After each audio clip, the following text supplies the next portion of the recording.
Hey everyone, हमने अभी शरीर का पार्ट 1 देख लिया है। हमने शरीर चैप्टर का पार्ट 1 देख लिया है। अब हम देखने जा रहे हैं पार्ट 2। उसके आगे त्रिदोष और त्रिदोष के संबंध देखेंगे।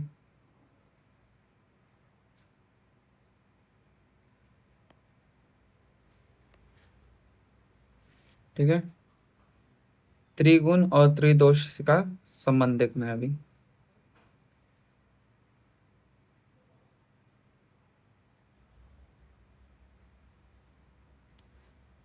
त्रिगुण क्या होता है?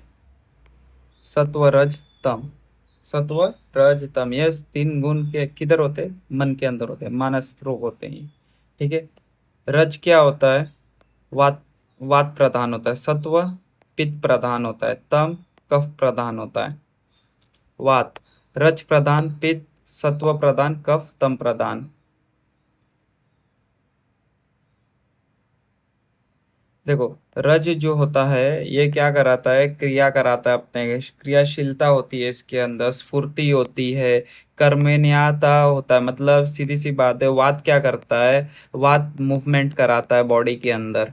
ठीक है। और पित्त एंड कफ जो होता है पंगु होता है। पंगु मतलब ये चल नहीं सकते, क्रियाशील नहीं होते, ये क्रियाशील नहीं होते। ठीक है। देखो, ये जो क्रियाशील टर्म यूज किया गया है वात के लिए, वो पित्त और कफ के लिए नहीं कर सकते, क्योंकि ये पंगु होता है और वात क्या होता है? मूवमेंट कराता है। इसीलिए वात को प्रधान कहते हैं। ये 3 वो वात पित्त कफ के अंदर वात नेता होता है। ठीक है। पित्त सत्व प्रधान होता है। सत्व प्रधान में क्या होता है? मेघा, स्मृति, तेजस्वी होता है, ज्ञान पूर्वक होता है। इसके पास ज्ञान होता है सत्व के पास, इसे तेजस्वी होता है। इसको हम कैसे याद कर सकते हैं? पित्त के अंदर क्या होता है? तेज होता है, तेज गुण होता है, तो क्या होता है? तेजस्वी होगा, ज्ञान रहेगा, बुद्धि रहेगा। ठीक है। कफ तम प्रधान होता है। तम मतलब क्या होता है? एक शरीर के ऊपर स्थिरता आ जाती है, मंद जैसा बैठा, धैर्य, गांभीर्य, दृढ़ता हो जाएगा। ठीक है। ये मोटा भैंसे जैसा रहेगा, सीधी सी बात। तम गुण वही होता है। प्राकृत अवस्था में त्रिगुण का उत्तम प्रभाव रहता है। विकृत होने पर इनमें परिवर्तन आ जाता है। ठीक है। कोई भी हो, जैसे ये 3 गुण हो गए, ये मानस रोग हो गए, मानस गुण है जो ये तीनों अगर प्रकृत अवस्था में है तो शरीर का धारण करेंगे। शरीर का धारण है। विकृत अवस्था में है तो इनके अंदर क्या होगा? शरीर के अंदर रोग उत्पन्न करेंगे। तो पहले रोग कहाँ उत्पन्न होगा? पहले रोग उत्पन्न होगा मन में, फिर उसके बाद शरीर में होगा। क्योंकि लिए ये क्या है? ये शरीर के रोग हैं, सत्व, रज और तम। ठीक है। रज और तम ये 2 ही रोग होते हैं, ये रोग नहीं होता है, इसको माना गया। त्रिगुण का महाभूतों से संबंध। महाभूत कौन कौन से होते हैं? आकाश, वायु, अग्नि, जल और पृथ्वी। और त्रिगुण कौन कौन से हैं? सत्व, रज और तम। ठीक है।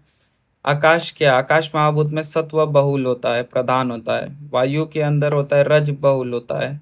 ठीक है। ये देख लेना, आकाश और वायु के अंदर ना बहुत लोग को कंफ्यूजन होता है कि इसमें क्या होता है। सब लोग सोचते हैं आकाश और वायु क्या है, क्लाउड के जैसा ही है, तो सोचते हैं सत्व और रज एक ही जैसा होगा। तो आकाश सत्व गुण प्रधान होता है, वायु रज गुण प्रधान होता है, अग्नि सत्व रज होता है, जल सत्व और तम होगा। ठीक है। पृथ्वी तम होगा, तमोगुण होगा। क्यों होगा? क्योंकि लिए तम गुण हमने ऊपर देखा कफ प्रधान होता है। कफ प्रधान होता है, और कफ क्या होता है? पृथ्वी गुण होता है। सिंपल। तो क्या होगा? तम ये क्या है? दृढ़ता, स्थिरता, ये सब लाएगा, गार्भीता लाएगा। ठीक है। रजगुण, रजगुण क्या करता है? गति, सक्रियता, प्रवर्तक का कारक है। सत्वगुण क्या है? प्रकाश, ज्ञान, संतुलन का कारक है। तप गुण क्या है? स्थिरता, आवरण, जड़ता का कारण है। तम गुण देखो, स्थिरता, आवर्ता मतलब क्या है? कवरिंग। कवरिंग आवर्ता होता है मतलब कवरिंग। गुरु गुण का कारण है, सिंपल सी बात। गुरु गुण किस में होता है? पृथ्वी गुण गुरु होता है, कफ वाले को गुरु गुण कहा गया है। ठीक है। सत्व गुण क्या है? सत्व क्या है? प्रकाश देता है, ज्ञान बुद्धि बढ़ाता है, हमारा संतुलन करता है हमारे शरीर में। और क्या रजगुण क्या है? रजगुण देखो वायु प्रधान होता है रजगुण के अंदर, तो क्या गति, सक्रियता, पूर्तक मतलब मूवमेंट कराता है हमारे बॉडी में। ओके, देखो आकाश, वायु, अग्नि, जल, पृथ्वी। आकाश के अंदर क्या होता है? सत्व की प्रधानता होती है, वायु में रज की प्रधानता है, अग्नि में सत्व रज की होती है, जल में सत्व तम, और पृथ्वी में तम की होती है। इसको हम कैसे याद करेंगे? देखो हम क्या बोलते हैं? सत्व, रज और तम बोलते हैं। और हमारा सीक्वेंस क्या है? आकाश, तो वायु, अग्नि, जल, पृथ्वी, ये पांच हमारा सीक्वेंस है महाभूतों में, और ये हमारे तीन गुणों में है। तो आकाश के अंदर बोलना है सत्व रज, सत्व बोलना है, वायु में रज बोलना है पहले, और अग्नि में ये दोनों को मिला देना है। ठीक है, सत्व रज। फिर जल के अंदर मिला देना है सत्व और तम, जैसे कि हमने तीन बताया था, सत्व, रज और तम। तो पहले ये, दूसरा ये, फिर तीसरे में ये दोनों, फिर चौथे में ये दोनों, ठीक है, और पांचवे में तम, आखिरी में आ जाएगा तम। ठीक है, ऐसा हमें याद करना है, मैंने ऐसे ही याद किया था। त्रिगुणों का की सम अवस्था स्वस्थ का कारण होता है, असम अवस्था रोगों का कारण होता है, रोग का कारण बनती है। ठीक है, सम अवस्था में क्या होगा? ये क्या हेल्दी रखेगा हमारे शरीर को, और असम रोग की उत्पत्ति करेगा। ठीक है, शरीर एवं शारीर। शरीर क्या है? शरीरी क्या है? शरीरी किसको कहते हैं? आत्मा को कहते हैं, आत्मा को कहते हैं। शरीर क्या है? तत्र शरीरम नाम चेतनाधिष्ठान भूतम पंच महाभूत विकार समुदायात्मकम संयोग वाही।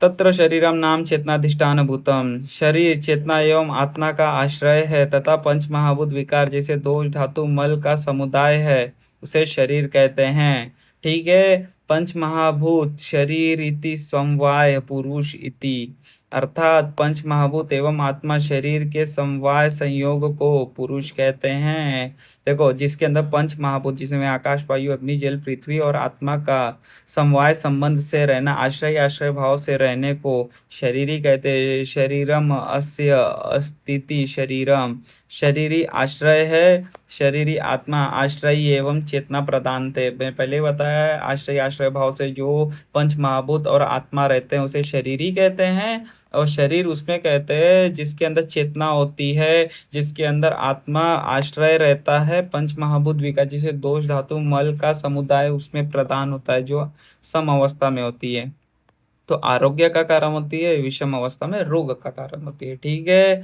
शरीर क्या है? तत्र शरीरम नाम चेतनाधिष्ठान भूतम पंच महाभूत समुदायात्मकम संयोग वाही। ठीक है, इस श्लोक को याद कर लेना, मोस्ट इंपॉर्टेंट श्लोक है शरीर के हिसाब से, और 5 मार्क्स में पूछ लेता है शरीर और शारीर के बारे में बताओ एग्जाम में।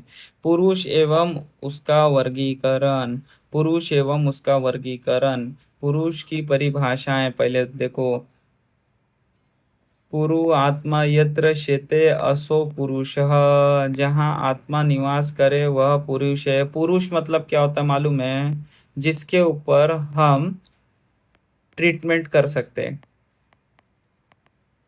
ये षड धातु पुरुष को कहते हैं। ये ही होता है जिसके ऊपर हम लोग एक्चुअल ट्रीटमेंट कर सकते हैं, रोग निदान किया जा सकता है। आत्मनो भोग्यंतनम शरीरम, शरीर आत्मा के भोग का साधन है। ठीक है, ये भी राइट है। पूरी शरीर शरीरे शेति इति व्युत्तल्यात्मानं पुरुष शब्देन च्यते, शरीर में निवास करने वाला आत्मा को पुरुष कहते हैं। देखो इनडायरेक्टली ये इसकी परिभाषा एक ही चीज आएगी, ये पहला वाला श्लोक रट लो, या नहीं भी लिखते हो तो तुमको पता होना चाहिए पुरुष की परिभाषा क्या है। चेतना धातु को भी पुरुष कहा गया है। ठीक है, सिंपल सी बात है, शरीर के अंदर आत्मा का अधिष्ठान हो, आश्रय भाव से रहे और उसके अंदर चेतना हो तो उसे पुरुष कहा गया है। ये तीनों का ये। और धातु क्या होता है? धातु क्या है? धारना धातु, मैंने धातु चैप्टर में पढ़ाया है। कितने प्रकार के धातु है? सप्त धातु होते हैं, रस, रक्त, मांस, मेद, अस्थि, मज्जा, शुक्र। ये क्या करते हैं? शरीर को धारण और पोषण करते हैं, वृद्धि कराते हैं शरीर की, तो इसे धातु कहा गया है, धारणा धातु। ठीक है। पुरुष एवं उसका वर्गीकरण, जहाँ आत्मा का निवास करती है वही पुरुष है। ठीक है। प्रकृति एवं पुरुष के संयोग से सृष्टि एवं शरीर का निर्माण होता है। प्रत्येक शरीर पंच महाभूत से बना है, त्रिदोषमय है और त्रिगुणात्मक है। ठीक है। शरीर किससे बना है? आकाश आदि महाभूतों से, महाभूत से बना है, प्लस त्रिगुण। कौन कौन से है? सत्व, रज और तम। त्रिगुण प्लस क्या होता है? त्रिदोष। त्रिदोष से बना है। कौन कौन से? वात आदि, तो वात पित्त कफ। ठीक है, ये तीनों से बना है। महाभूत बहुल्य के अनुसार द्रव्य पार्थिव, जल या आपय, व्यावी, आकाशीय कहलाते हैं। ठीक है, अभी मैंने बता दिया। पुरुष के भेद। पुरुष कितने प्रकार के बताए गए? एक धातुज पुरुष, षड धातुज पुरुष, चतुर्विध धातुज पुरुष। ये गलत हो गए यहाँ पे। और भी धातु पुरुष होते हैं। अभी हम नीचे देखें, अन्य वर्गीकरण क्या है? शुद्ध पुरुष सुख दुख रहित होता है। ठीक है। औषधिक पुरुष क्या होता है? सुख दुख युक्त होता है। सारांश ये, शरीर के आश्रय, शरीरी क्या आश्रय एवं चेतना का प्रधानता होता है। ठीक है। तो ये त्रिगुण एवं त्रिदोष मिलकर शरीर का क्रिया का नियमन करते हैं। हमने ऊपर ही देखा, यही दो क्या करते हैं? शरीर के अंदर मूवमेंट या शरीर के अंदर रोग का निर्माण होगा नहीं होगा, यही कारण होते हैं। प्रकृत अवस्था में आरोग्य रहेगा, विषम अवस्था में रोग होता है। ठीक है। धातु पुरुष के वर्गीकरण। धातु पुरुष से वर्गीकरण। एक धातुज पुरुष चेतना धातुज होता है। देखो, चेतना या जीवात्मा ही एक धातुज पुरुष होता है। सिर्फ जिसके अंदर चेतना है, आत्मा है, उसे एक धातुष पुरुष कहते हैं। अन्य नाम क्या है? अंतरात्मा है, इंद्रियात्मा, भूतात्मा, गर्भात्मा, शरीर आत्मा। सुख दुख रहित होने से इसे चेतना में विकार नहीं होता। ठीक है। आत्मा के अंदर देखो, आत्मा के अंदर कभी भी रोग होता ही नहीं है। रोग तो किस में होता है? शरीर के अंदर रोग होता है, आत्मा के अंदर रोग होता ही नहीं। क्योंकि लिए क्या है? ये एक धातुज पुरुष है।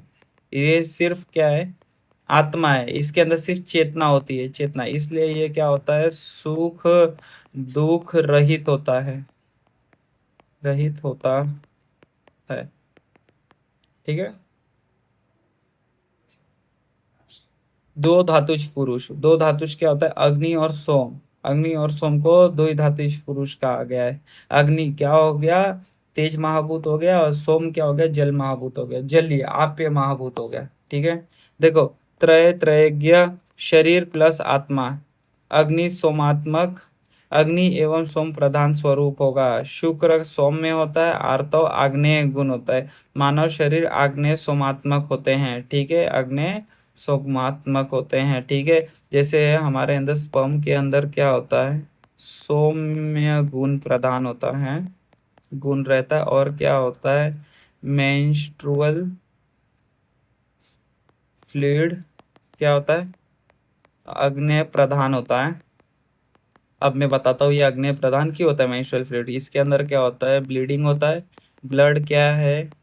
ब्लड है तेज महाभूत, महाभूत प्रधान होता है, इसलिए कहा गया है इसे आग्नेय प्रधान। ठीक है। अब देखो, स्पर्म क्या होता है? स्पर्म होता है सौम्य प्रधान होता है, सौम्य। इसके अंदर ब्लड नहीं रहता, इसलिए ये क्या होता है? जल प्रधान होता है। देखो, अभी हमने रस रक्त मांस में धातु चैप्टर में पढ़ा है। धातु के अंदर क्या पढ़ा है? लास्ट शुक्र है। शुक्र को हमने क्या पढ़ा है? कि इसके अंदर जल महाभूत की प्रधानता होती है, इसलिए सौम्य कहते हैं। ठीक है। त्रिधातुष पुरुष। तीन धातुष पुरुष क्या है? सत्व रज और तम, जिसके अंदर है त्रिगुणात्मक है और त्रिदोषात्मक है, वात पित्त कफ, उसको त्रिधातुष पुरुष कहते हैं। त्रिदंडात्मक भी कहा गया है। देखो, सत्व आत्मा और शरीर त्रिदंडात्मक। त्रिदंडात्मक का मतलब यही है, इसे इस शरीर को हम इस शरीर के अंदर ही रोग का निवास होता है। अगर रोग का उत्पन्न हुआ तो इसमें रोग शरीर को पीड़ा देगा, सीधी सी बात। सत्वात्मा शरीरम च त्रयो में त्रिदंडात्मक लोकतिष्ठितम संयोगात्र सर्व प्रतिष्ठतम। ठीक है। त्रिगुणात्मक सत्व रज तम रहेगा, वात गति कराएगा, पित्त पाक पाचन कराएगा, पाचन रंजक कराएगा, और कफ क्या है, संरचना कराएगा, संरचना इन सेंस बॉडी के अंदर मास ये सब की वृद्धि कराना। त्रिदंडात्मक जिसमें सत्व और आत्मा और शरीर त्रिदंडात्मक हो जाता है।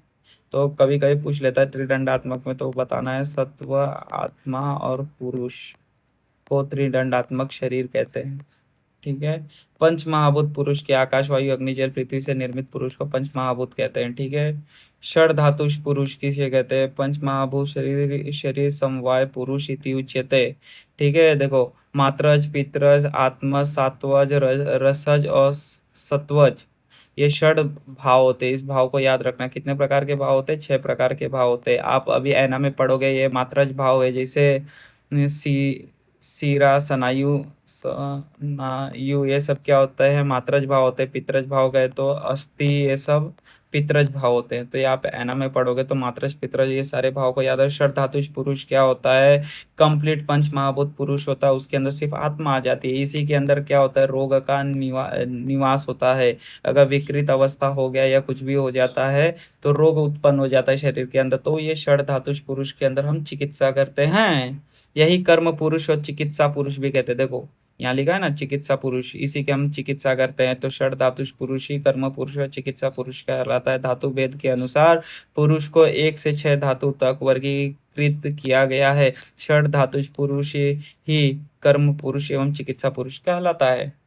ठीक है। सप्त धातु पुरुष, सप्त धातु पुरुष क्या है? सप्त धातु पुरुष हमने अभी पढ़ा था। हमने धातु चैप्टर पहले पेपर 2 क्रिया का इसीलिए कवर किया था। रस रक्त मांस में दो अस्थि मज्जा शुक्र धातु, शुक्र सप्त धातु है। ये थोड़ा श्लोक में गड़बड़ है, एआई ने लगता है गड़बड़ कर दिया है, तो इसको हटा दो। अपने टेक्स्ट बुक से पढ़ना। रस रक्त मांस में अस्थि मज्जा शुक्र।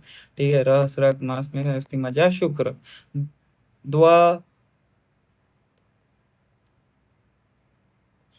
सप्त धातुष पुरुष हो गया। द्वादश धातुष पुरुष देखते हैं। आत्मा प्लस 5 ज्ञान इंद्रिय प्लस मन और 5 अर्थ। ज्ञान इंद्रिय के अर्थ क्या होता है? शब्द स्पर्श रूप रस गंध। ठीक है। ये जितने भी हमारे 5 सेंसेस है, इन्हें इनके साथ आत्मा मिलके ये द्वादश धातु पुरुष बन जाते हैं। ठीक है। 5 ज्ञान इंद्रिय और उनके अर्थ को मिलाकर द्वादश धातु बनता है। मतलब 12 धातु पुरुष। ठीक है। 12 होता है। द्वादश मतलब क्या होता है? 12। 5 5 10 11 12 आत्मा प्लस मन। ठीक है। त्रयोदश धातुष पुरुष। ठीक है। दोष धातु मल मूलम सदा देहस्य, ये भी याद रख लेना। दोष धातु मल मूलम सदा देहस्य, यही क्या कहते हैं? दोष धातु मल मूलम ही शरीरम कोई दोष धातु मल मूलम सदा देहस्य। यह अष्टांग हृदय के अनुसार, अष्टांग संग्रह के अनुसार है। ठीक है। 3 दोष होते, सप्त धातु होते हैं, 3 मूल होते हैं, इसलिए इसको 13 कहा गया त्रयोदश धातुष पुरुष में। सप्तदश धातुष पुरुष 17 कौन कौन से? आत्मा, 10 इंद्रियां होती हैं, 5 क्या होती हैं? कर्म इंद्रियां होती हैं, 5 क्या होती हैं? ज्ञान इंद्रियां होती हैं, मन और 5 महाभूत होता है। तो ये 10 5 15 मन और आत्मा, ये क्या हो गया? 17 धातु पुरुष हो गया। ठीक है। चतुर्विशंति धातुज पुरुष।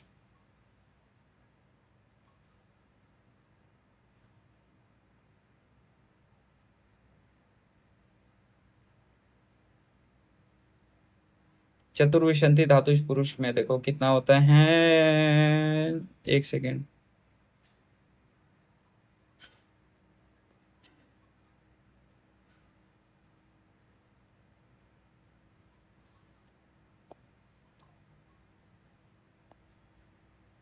ट्वेंटी फोर होते हैं।